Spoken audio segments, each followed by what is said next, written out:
Israel Hamas की जंग को चलते हुए करीब 1 महीना हो गया है।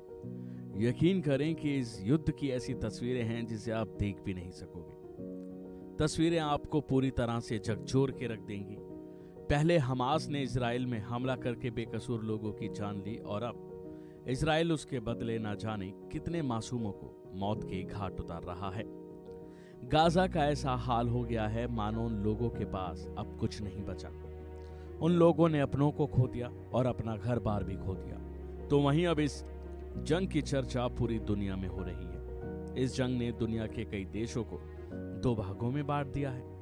अब इस जंग में इजराइल की ओर से बड़ा ऐलान कर दिया है।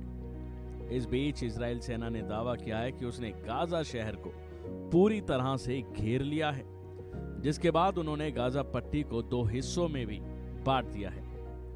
जानकारी के मुताबिक फिलिस्तीन में बहुत बर्बादी हो रही है, या फिर यूं कहें कि फिलिस्तीन पूरा तबाह हो गया है, तो इसमें कोई दो राय नहीं होगी। इजराइल हमास की जंग में इस मैदान में दोनों पक्षों की ओर से करीब 12,000 लोग मारे जा चुके हैं। हालांकि इस युद्ध में अभी तक फिलिस्तीन को काफी नुकसान का सामना करना पड़ा।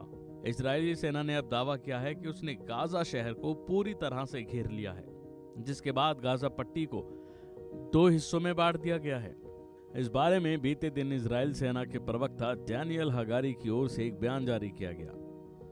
उन्होंने कहा कि आज गाजा नॉर्थ गाजा और साउथ गाजा में बंट चुका है। इजराइल ने इसे जंग में जरूरी स्टेज बताया।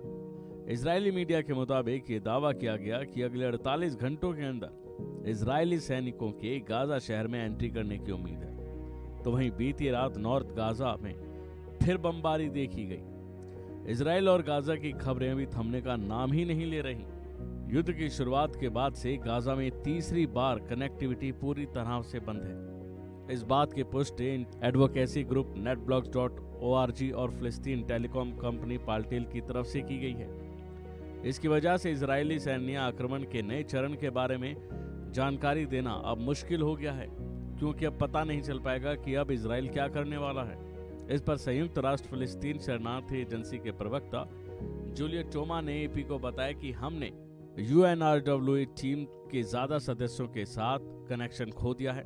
पहला गाजा आउटेज 36 घंटे चला तो दूसरा कुछ घंटों तक ही चल पाया।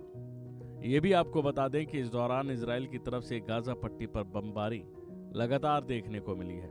गाजा के स्वास्थ्य अधिकारियों ने कहा है कि इजरायली फाइटर जेट ने 2 सेंट्रल गाजा शरणार्थी शिविरों पर हमला किया, जिसमें कम से कम 53 लोग मारे गए और दर्जनों घायल हो गए। बहरहाल अब देखना है कि इजराइल और क्या तबाही मचाता है और कितने मासूम बेकसूर लोगों की जानें लेता है। अभी के लिए फिलहाल इतना ही। खबरों में बने रहने के लिए देखते रहिए वन इंडिया हिंदी।